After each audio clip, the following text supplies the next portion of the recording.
Alors maintenant, je vais vous proposer de travailler sur un petit exercice d'application. Donc à chaque fois, je vous dirai de faire pause. Bah, faites-le.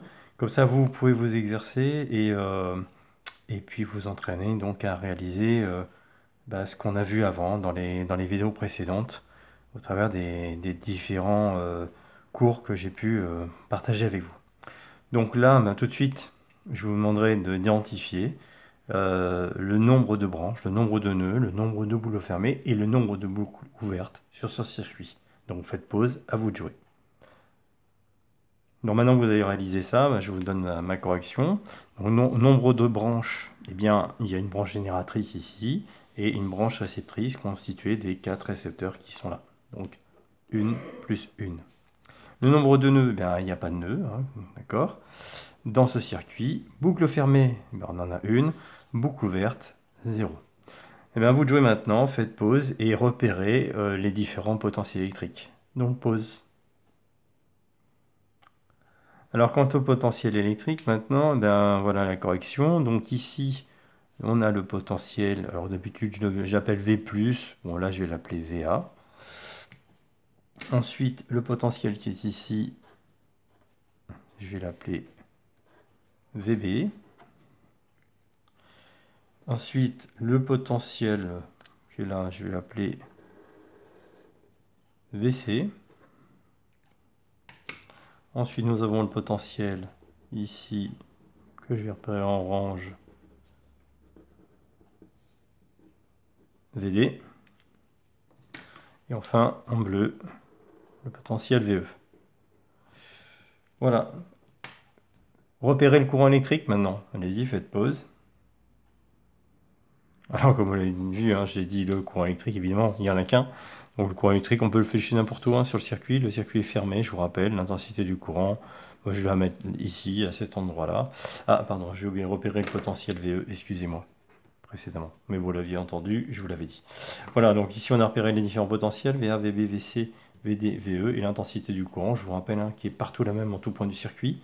Je vous rappelle aussi qu'à partir du moment où le courant circule dans chacun des récepteurs, dans chacune des résistances, l'énergie électrique entrante, d'accord, sera plus élevée que celle qui sort, puisque le courant qui traverse, en fait, l'action des électrons au sein du récepteur va transformer l'énergie électrique en une autre forme d'énergie, ce qui fait que le potentiel d'entrée est plus élevé que le potentiel de sortie, et ça c'est vrai pour chacun des récepteurs, pour rappel par rapport au cours.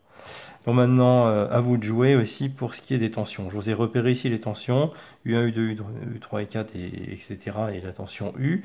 Donc moi, ce qui m'intéresse, c'est d'identifier les différentes différences de potentiel que vous avez là et les flécher sur le circuit. À vous de jouer, faites pause. Donc on y va pour la correction. Donc pour rappel ici, la tension, je vous rappelle, les potentiels électriques, la tension électrique va du potentiel le plus faible vers le potentiel le plus élevé. Donc ici, on a la tension U au moment du générateur. Donc ici, pour ce qui est de tension, bien, on aura VA moins VE pour cette différence de potentiel. Ensuite, on a une autre tension ici au bande de R1, donc potentiel le plus élevé, CVA. Donc ma tension, cette fois, va aller dans ce sens-là. Je vais l'appeler donc U1 par rapport à ce que je noté là. Et donc on a la différence de potentiel VA moins VB. Ici, une tension qui ira dans ce sens-là, puisque le potentiel le plus élevé, c'est VB par rapport à VC. Donc ici, on aura U2. U2, donc c'est VB moins VC. Ici, une tension U3 qui sera égale à VC moins VD. Et ici, une tension U4 qui sera donc égale à VD moins VE. Voilà. Les unités de grandeur, bon, je vous le rappelle, vous le savez, je ne vous demande pas de rechercher. Donc ici, c'est le volt pour les tensions, qui se note V. Et pour l'intensité du courant, c'est l'ampère, qui se note A. Voilà, ça marche. Et maintenant, ce qui va m'intéresser, c'est qu'est-ce qui se passe au niveau des équations. Donc ce qui m'intéresse, vous voyez, c'est la loi des mailles, ou encore la loi d'additivité des tensions. Donc là, ici, ce que je vais attendre de vous, c'est d'écrire la loi de maille. Alors là, ici, on va écrire la loi de maille complète. La loi de la boucle, à vous de jouer, faites pause et je vous laisse rechercher. Donc c'est parti, donc si on fait la loi de maille, au niveau de la correction, Eh bien, je vous rappelle qu'on part d'un point du circuit, celui qu'on souhaite, on peut partir de là, comme vous voulez, ou partir de là. Moi, je pense que c'est judicieux de partir de là parce que on va partir du potentiel le plus petit du circuit pour revenir vers ce potentiel et prendre en compte tous les potentiels. Et puis, on va voir ce qui se passe au niveau de tension ensuite. Donc ici, on aura la tension au niveau de la loi de May. Hein. Je vous rappelle que on prend U, donc U qui est dans le même sens, qui est fléché dans le même sens que ma boucle. D'accord? Donc, on va mettre un plus devant U, mais bon, il ne s'écrit pas quand on écrit une équation au début de l'équation. Moins U1, puisqu'on voit bien que la tension U1, elle est fléchée dans le sens inverse de ma rotation.